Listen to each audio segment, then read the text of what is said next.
Buenos días, gracias por acompañarnos en la transmisión de hoy, viernes 18 de junio del año 2021.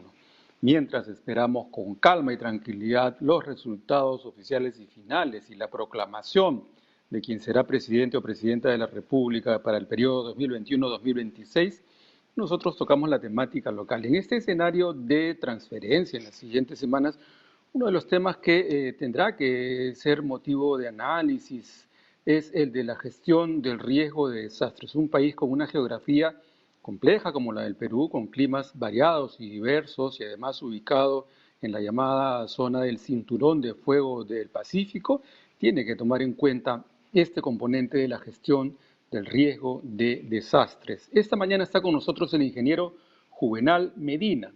El ingeniero Medina es jefe del CENEPRED, Centro Nacional de Estimación, Prevención y Reducción del Riesgo de Desastres. Ingeniero Medina, buenos días, bienvenido a la Agencia Andina. Muy buenos días y muchas gracias por la oportunidad de esta entrevista que nos permita tocar justamente, como usted bien ha señalado, un tema también de relevante importancia para nuestro país debido a estas características que he mencionado tanto en el aspecto ambiental, pero también desde el punto de vista social, de la vulnerabilidad que tiene y la experiencia de desastres que tenemos ya acumulado, digamos, de los daños y pérdidas que nos generan cada vez que ocurren estos eventos, que son recurrentes en el tiempo. Y a esto se suma la pandemia del COVID-19, que también se hace más compleja la situación de riesgo, que es meritorio abordarlo, ¿no? Tener estrategias para llevar a cabo acciones que nos permitan, digamos, superar estas dificultades. Ingeniero Medina, cuando uno habla de desastres, tiende a pensar que son situaciones completamente imprevistas y con una actitud más bien fatalista, podríamos decir, bueno, van a ocurrir. El riesgo de desastre, la gestión del riesgo de desastre es una variable que puede estar bajo manejo, bajo administración del ser humano. Por supuesto. Veamos nomás que los desastres no son, en cierto modo, problemas propiamente de la naturaleza. Los desastres no son naturales. Es una expresión que nosotros afirmamos y que ya cada vez está más evidenciado de que los desastres se deben más a la actitud humana. La naturaleza tiene sus propias manifestaciones, tiene ya la forma como, digamos, tiene una dinámica, en este caso nuestra Tierra tiene una dinámica interna que se manifiesta con movimientos sísmicos, con actividades volcánicas, ¿no? Maremotos, etcétera. Sin embargo, también tenemos un clima que en cierto modo el Perú es beneficiado, es privilegiado de tener una gran diversidad de climas, de zonas de vida, ¿no? De una morfología y un paisaje hermoso, tan diverso, que debemos entenderlo como sinónimo de riqueza. Pero nuestra limitada o débil comprensión a esa realidad tan diversa nos genera problemas de entablar una relación un poco, digamos, conflictiva con nuestro entorno natural. Como sociedad, no hemos logrado todavía ensamblar una buena relación armónica con nuestra naturaleza que nos permita, digamos, generar desarrollo, condiciones de desarrollo basado en el aprovechamiento racional de los recursos que disponemos y también basado en un conocimiento pleno de esa realidad diferente, diversa en el país, que nos permita ubicarnos adecuadamente para no ser vulnerables a la ocurrencia de estos fenómenos que son propios de nuestra naturaleza.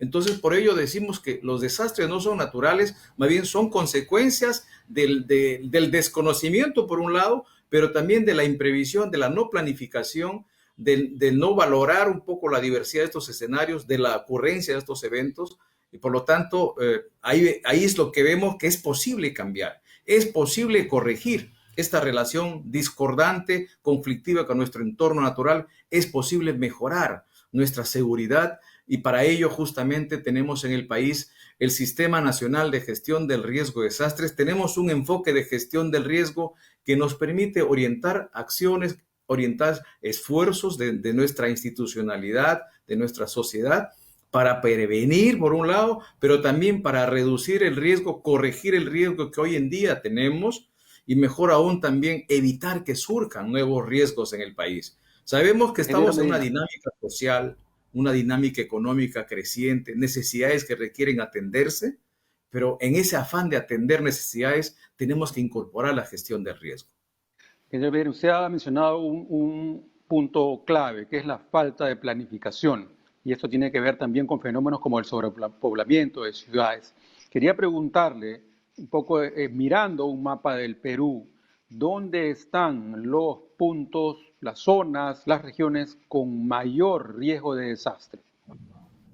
En el Perú tenemos muchos escenarios, digamos, de riesgos de desastres asociados a los diversos fenómenos naturales que están ocurriendo.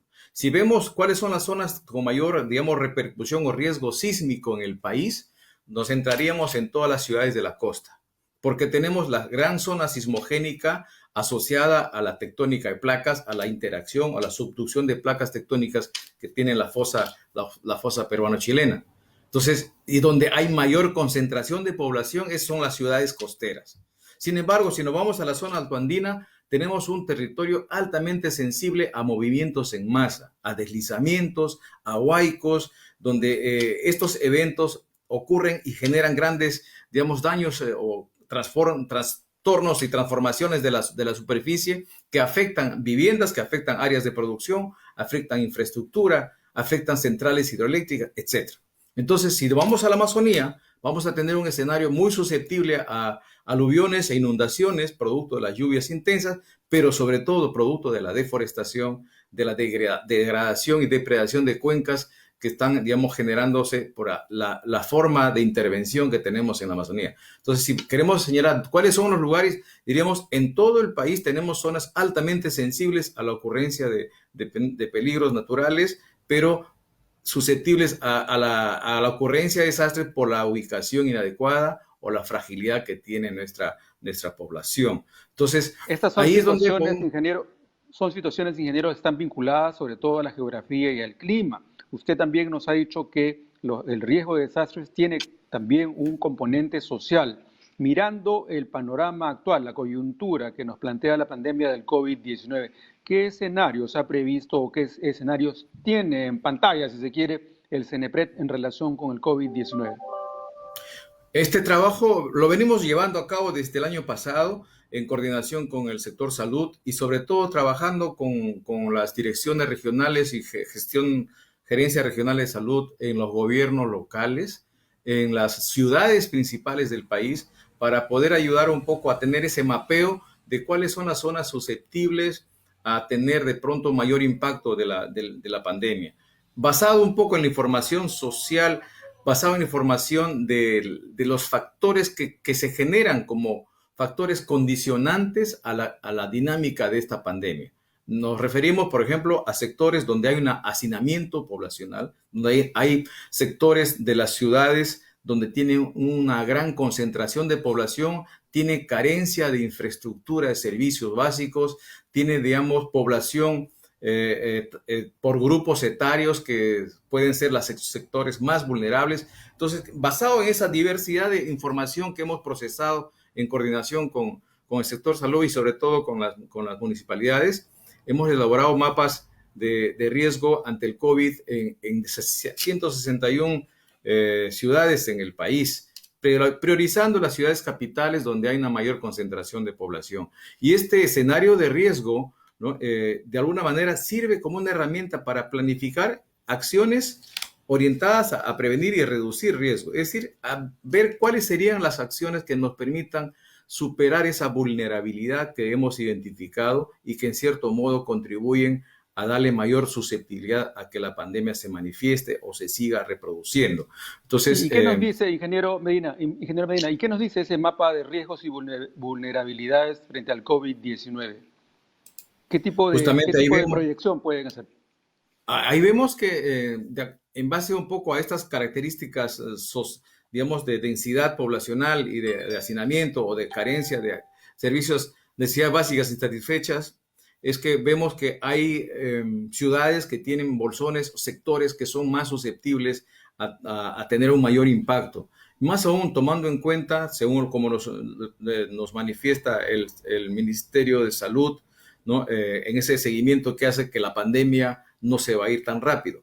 Por lo tanto, tenemos que tener una estrategia de afronte, planificar acciones que nos permitan ir cerrando brechas y reduciendo esas condiciones que son desventajosas para la sociedad y que nos hacen, digamos, susceptibles a que la pandemia se siga reproduciendo. Es decir, hay una serie de acciones que implementar para adaptarnos en este nuevo escenario donde ya corrijamos un poco la forma como hacíamos las cosas antes, ¿no? Tratar de, digamos, descongestionar los servicios que brindamos a la sociedad en términos de, digamos, de mercados, en términos de acceso al agua, en términos de transporte, en las instalaciones de salud misma, del servicio educativo, etcétera, etcétera. Entonces, esas medidas correctivas son necesarias de que se vayan planificando e implementando desde los gobiernos locales. No esperemos que todo tiene que ser hecho a partir del sector salud. Hay responsabilidades que las podemos asumir desde la propia gestión del desarrollo, cuya responsabilidad recae principalmente en los gobiernos locales y regionales, que sería una importante manera de complementar a lo que se viene haciendo en materia de salud. Ingeniero Medina, esa estrategia de la que usted nos habla en este momento de contención y salida del COVID-19, ¿ya está aprobada o está en proceso de formulación?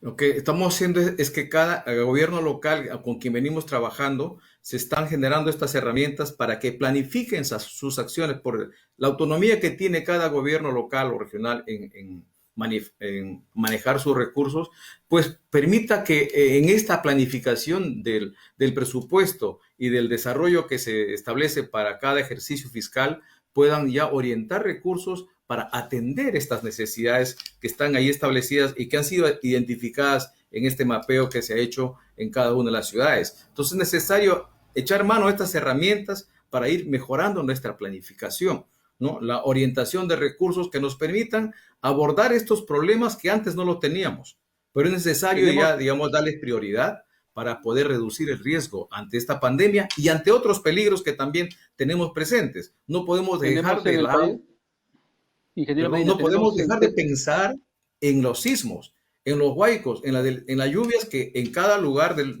territorio van a manifestarse de manera concurrente, ¿no? Le decía, ingeniero, que tenemos en el país alrededor de 1.800 gobiernos locales, solamente pensando en los distritos, y cerca de 200 pensando en las provincias. ¿Con cuántas de ellas, con cuántas municipalidades está trabajando esta estrategia de escenarios de riesgo por COVID-19? Nuestro interés es de cubrir, ir apoyando a todas las municipalidades del país, pero quizás lo que estamos avanzando no cubre todo. Todo estamos en una agenda de ir desarrollando acciones. Hasta el momento, como le señalaba, tenemos alrededor de 161 escenarios de riesgo trabajados en las ciudades principales del país. Y esto lo que buscamos es que se pueda ir replicando, se pueda ir, digamos, ampliando a cada vez más a los distintos espacios del territorio, sobre todo a las distintas municipalidades, para que también incorporen la gestión del riesgo de desastres dentro de su estrategia de gestión del desarrollo, dentro de la planificación del desarrollo. No debemos trabajar en paralelo, sino más bien en base a lo que es la planificación y la orientación de recursos que maneja cada gobierno local o cada gobierno regional, es que debe también orientar recursos a gestionar el riesgo, a corregir aquellos factores de vulnerabilidad.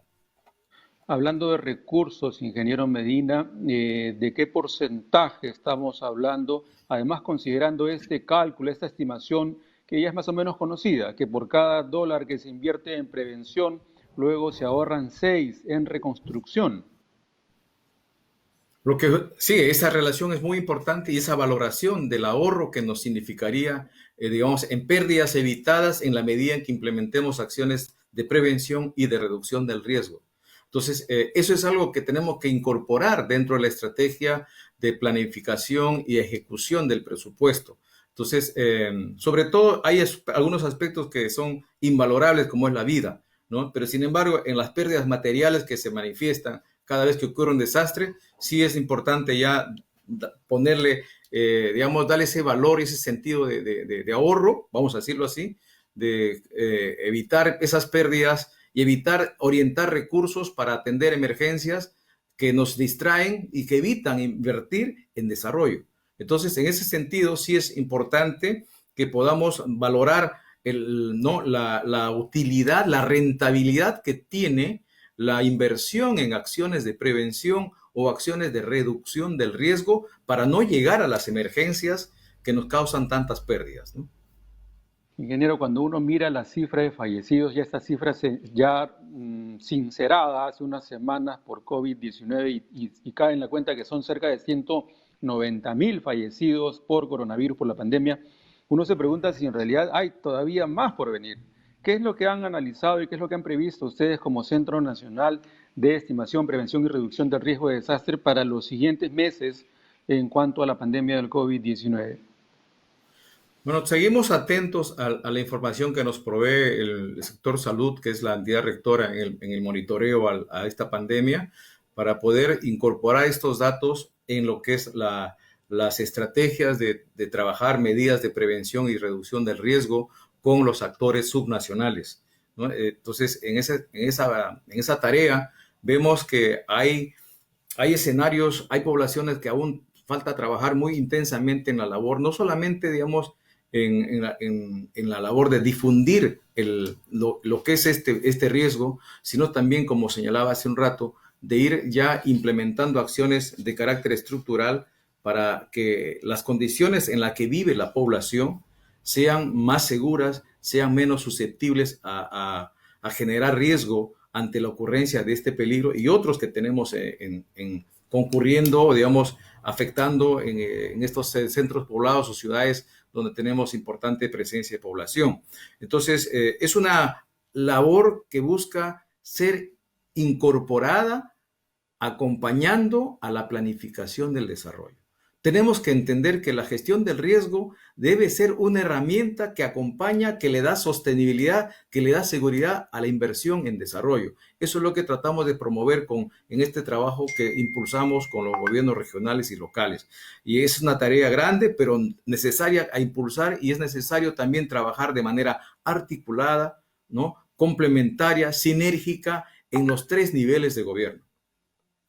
Hablando precisamente de acción articulada, ingeniero Medina, quería preguntarle si la institución que usted lidera, el CENEPRED, tiene, digamos, por decirlo de alguna manera, voz y voto en los procesos de reconstrucción. Estoy pensando concretamente en lo que fue la experiencia del terremoto de Pisco de hace cerca de 14 años y el Niño Costero del 2016-2017, procesos de reconstrucción que siguen todavía con temas pendientes. Sí, en estos casos de las dos experiencias que señala la política adoptada por el gobierno en su momento ha, digamos, establecido implementar una gestión, digamos, a través de una entidad creada, ¿no? De manera específica para cada caso, ¿no? Y eso de alguna manera ha generado una labor en cierto modo autónoma. Sin embargo, nosotros como entidad nacional no hemos tenido directa injerencia en esa, ¿no? en esa gestión, ¿no? En esa planificación, pero estamos siguiendo de cerca de cómo se están llevando a cabo. Nos interesa mucho, digamos, rescatar esta experiencia que el país está llevando a cabo en materia de reconstrucción, porque lo que se está haciendo en el marco de la Autoridad para la Reconstrucción con Cambios es una parte del problema que tiene el país en materia de reconstrucción, porque hay experiencias de desastres y hay riesgos, ¿no? Hay poblaciones que viven en muy alto riesgo no mitigable al interior del país, e incluso en Lima mismo, que requieren procesos de reasentamiento. Es decir, corregir ese grado de riesgo para evitar que, o cuando ocurra un evento, se tengan que ver poblaciones seriamente afectadas. Entonces, esta labor que se hace a través de la Autoridad para la Reconstrucción con Cambios, nos interesa mucho rescatar la experiencia porque es una entidad que tiene ya un plazo, ¿no? establecido para su vigencia. En algún momento concluyen sus labores, pero el proceso debe continuar, porque en el país con alto riesgo de desastre necesitamos digamos, sacar lecciones de las experiencias previas, mejorar nuestras prácticas, mejorar nuestras estrategias para gestionar de mejor manera, con mayor eficiencia, mayor eficacia, los riesgos que están creciendo en el país. Son riesgos dinámicos, son riesgos que están manifestándose y vamos a seguir teniendo riesgos porque la dinámica de la vulnerabilidad en nuestro país es alto. Asimismo, la dinámica de los fenómenos naturales, a consecuencia del cambio climático, también cada vez son más digamos, manifiestan mayor violencia, agresividad, mayor peligrosidad. Entonces, en esos dos factores crecientes nos convoca a nuestra institucionalidad a también tener estrategias que se van actualizando, revisando, mejorando para poder tener mayor éxito en esta gran tarea de gestionar y reducir el riesgo en el país. Ingeniero, no quiero cerrar la conversación sin repreguntarle por eso que usted acaba de señalar, la necesidad de reasentar poblaciones. Hay un cálculo de la cantidad de peruanos que viven en zonas particularmente vulnerables a riesgo de desastres y que necesitarían ser reubicados para justamente mitigar ese posible impacto. Sí, tenemos estudios de evaluación de riesgos, escenarios de riesgo que venimos elaborando y actualizando en el CENEPRED en coordinación con las entidades técnico-científicas.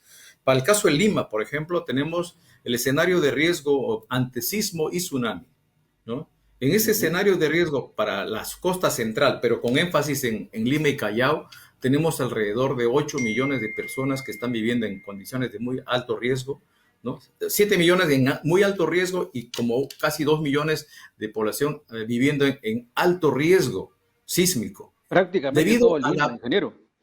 Así es, así es. Veamos, ante el gran terremoto que nos advierte el Instituto Geofísico del Perú, de un terremoto de 8.5 grados de magnitud, tendría un efecto severo en la infraestructura que tenemos, que de alguna manera muestra grados de vulnerabilidad alta debido a las, digamos, viviendas antiguas, tuburizadas, deterioradas, que no tienen una renovación, no han habido un proceso de mantenimiento adecuado, pero luego tenemos poblaciones asentadas en suelos inestables, como por ejemplo Lomo de Corvina, esta zona de Villa El Salvador, asentado sobre una enorme campos de dunas de arena, que son suelos totalmente sueltos, que tienen un efecto bastante frágil ante un movimiento sísmico grande.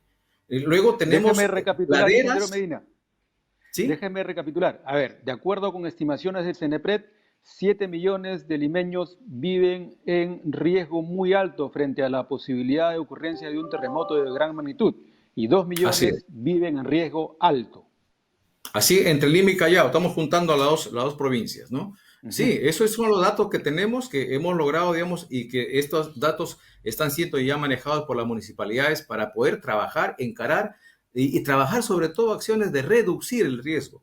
Cómo lograr implementar medidas correctivas, medidas que permitan ganar seguridad progresivamente y en algunos casos, como usted ha señalado, ver la necesidad, la posibilidad de hacer resentamiento de poblaciones porque las condiciones en las que viven son muy frágiles, de muy alto Ujú. riesgo. Y es una advertencia que hacemos para que podamos tomar medidas oportunas a quienes correspondan, porque ahí hay responsabilidades de varios niveles, ¿no? Desde la propia familia que toma la decisión de ubicar su vivienda en un lugar que no reúne las condiciones, pero también de las municipalidades que no tienen una estrategia de planificar y ordenar la ocupación del territorio, de que no se corrigen estos asentamientos improvisados que muchas veces se van a territorios que no tienen las condiciones de seguridad. Entonces, de acuerdo a la ley de Ujú. SINAGER, los gobiernos locales tienen importante responsabilidad en orientar la ocupación del territorio, en orientar el crecimiento de sus ciudades, en brindarle los servicios de seguridad. Entonces, entendiendo que la seguridad es un derecho de la persona, pero también es un deber, tenemos que de alguna manera establecer que hay responsabilidades que cumplir para ganar seguridad y evitar pérdidas cuando ocurran estos eventos que van a ocurrir en cualquier momento. Entonces, la Claro que sí. advertencia que tenemos nos invita a tomar medidas, a tomar con más seriedad, con responsabilidad este riesgo que debe estar, digamos, manejado, como dije hace un rato, a través de la planificación del desarrollo. Entonces, los gobiernos locales Bien. tienen que orientar recursos y esfuerzos a mejorar la seguridad de su población, a tratar de orientar dónde mejor emplazar, dónde mejor orientar el crecimiento de las ciudades, de qué mejor manera debemos diseñar el crecimiento urbano en el país, no solamente en la capital, sino tomando ya en cuenta las demás ciudades que tienen ejemplos, que tienen modelos de crecimiento parecidos a Lima, ¿no? Que no hay una Correcto. Sí. planificación que rija un crecimiento ordenado, ¿no? Ingeniero Medina, muchas gracias por atender a la agencia Andina esta mañana. Da cierta tranquilidad saber que hay una institución que está pensando en la gestión del riesgo de desastres, pero no da alivio saber que muchos gobiernos locales no han tomado en serio o no están tomando en serio esta tarea que figura en el rubro de asuntos pendientes. Ingeniero Medina, muchas gracias por atender a la Agencia Andina esta mañana. Que tenga buenos días. A usted las gracias y muchas gracias por darnos esta oportunidad de hablar este tema y que es un tema que debe tener permanencia en la audiencia. No es un tema de coyuntura, es un tema de importancia grande que requiere un tratamiento permanente, en tanto a nivel de los medios de comunicación, pero sobre todo de la agenda de las instituciones que promueven el desarrollo en el país. Muy bien, muchas gracias. Buenos días, amigos de Andina al A Día. Hemos usted. conversado con el ingeniero Juvenal Medina, jefe del Centro Nacional de Estimación, Prevención y Reducción del Riesgo de Desastres, CENEPRED.